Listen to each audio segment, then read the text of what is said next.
apabila hendak masuk masjid, maka setelah ia masuk, kaki kanan. Yang pertama, kalau masuk ke masjid atau ke tempat-tempat yang baik, termasuk masuk rumah, itu bagusnya kaki kanan. Tapi kalau masuk ke tempat yang jelek, mana? WC, terus ke pasar tempat yang jelek tuh, biar kata mewah. Sebaliknya, masjid adalah tempat yang bagus, walaupun kecil, ya, walaupun kecil. Ya, bedain dari langkah aja itu harus kita bedain. Ya, masuk masjid kaki kanan, kalau keluarnya kaki kiri. Kalau tempat yang jelek, sebaliknya, masuk kaki kiri, keluar kaki kanan. Kalau masuk ke tempat yang jelek, keluar ke tempat yang jelek, ayo, gimana caranya? Masuk ke tempat yang jelek, keluar ke tempat yang jelek. Emang ada? Misalnya nih, kalau kita di rumah kita, kamar mandi, kita masuk kaki kiri, keluarnya kaki kanan, karena kita mau masuk ke tempat yang baik, rumah kita. Nah, sekarang kalau kita keluar dari tempat yang jelek menuju tempat yang jelek, kamar mandi gimana ya? pasar. Nah, kamar mandi yang ada di pasar, kamar mandi tempat jelek, pasar juga tempat jelek. Masuk kamar mandi kaki kiri, keluar kamar mandi juga kaki kiri. Kenapa? Karena keluar kamar mandi tempat yang jelek juga. Ya. Nah, untuk masuk masjid, setelah melangkahkan kaki kanan sambil membaca doa masuk masjid. Apaan doanya? Allahumma barik walikulana.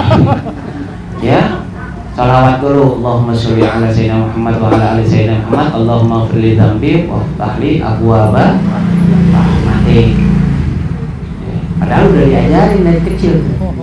Ya, tapi karena nggak dipakai, lupa. Makanya jangan ditinggalin. Ya, biasain. Ya, malah kalau perlu tuh di depan masjid tuh pengurus masjid tempelin tuh doa masuk masjid, ya, sebagai pengingat, ya, sebagai pengingat buat orang yang mau masuk. Karena namanya orang kan kadang-kadang lupa, apalagi kalau lagi keburu-buru gitu. Sayang, ya, kerjaannya kecil, gampang, ringan, tetapi pahalanya luar biasa. Masuk masjid, bis masuk masjid masuk kaki kanan sambil membaca doa. Kemudian apa? Maka setelah ia masuk ke dalam masjid, maka berniat sunat iktikaf. Ya, niat iktikaf di dalam masjid. Ya, kemudian apa? Dan sunat bersembahyang 2 rakaat tahiyatul masjid. Ya. Tahiyatul masjid 2 rakaat. Jika tiada atasnya qadha sembahyang. Nah, kalau nggak ada kodok sembahyang. Adapun jikalau ada atasnya kodok, maka bersembahyang kodok sebelum seboleh-bolehnya. Ya, kerjain dulu kodok dulu, ya, bayar dulu utang sholat fardu daripada ngerjain sholat sunnah. Kemudian maka ia duduk membaca surat Al-Kahfi. Nah, ini amalan-amalan yang dianjurkan. Ya, selesai sholat tahiyatul masjid. Ya, atau kalau tadi subuhnya dia belum sholat subuh, nah dia sholat subuh tuh di masjid. Ya, jangan pakai angkat tangan dah, ketahuan orang. Ya, apa yang dibaca? Surat Al-Kahfi. Ya, nah surat Al-Kahfi ini sunnah dibaca di hari Jumat atau di malam Jumat. Ya, bahkan ada yang membaca di hari Kamis ba'da asar. sebagai pendahuluan untuk masuk ke hari Jumat. Ya, surat Kahfi, begitu juga apa? Dan sholawat, ya, banyakin baca sholawat, ya, banyakin baca sholawat, ya. Termasuk juga yang dianjurkan oleh Imam Al-Ghazali apa? Memperbanyak membaca surat Al-Ikhlas. Kali kalau baca Al-Kahfi kesusahan, ya, nggak megang Al-Quran gitu ya, atau udah capek, udah daripada nggak baca apa-apaan, dah baca deh surat Al-Ikhlas, banyakin. Udah capek baca surat Al-Ikhlas, ganti sama ya sholawat tuh. Sampai kapan tuh? Sebelumnya waktu khutbah, sampai sebelum imam naik mimbar, khotib naik mimbar, ya.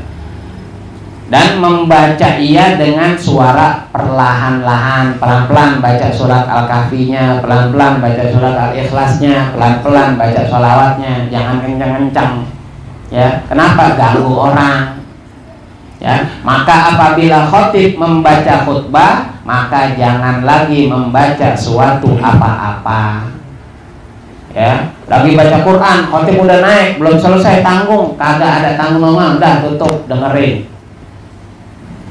ya. Atau biarin aja deh khotib baca, gue tetap zikir. Enggak, apaan aja yang dilakukan, yang dibaca sebelum khotib naik mimbar, sebelum khotib menyampaikan khutbahnya, maka ketika si khotib sudah naik, semuanya berhenti, ya.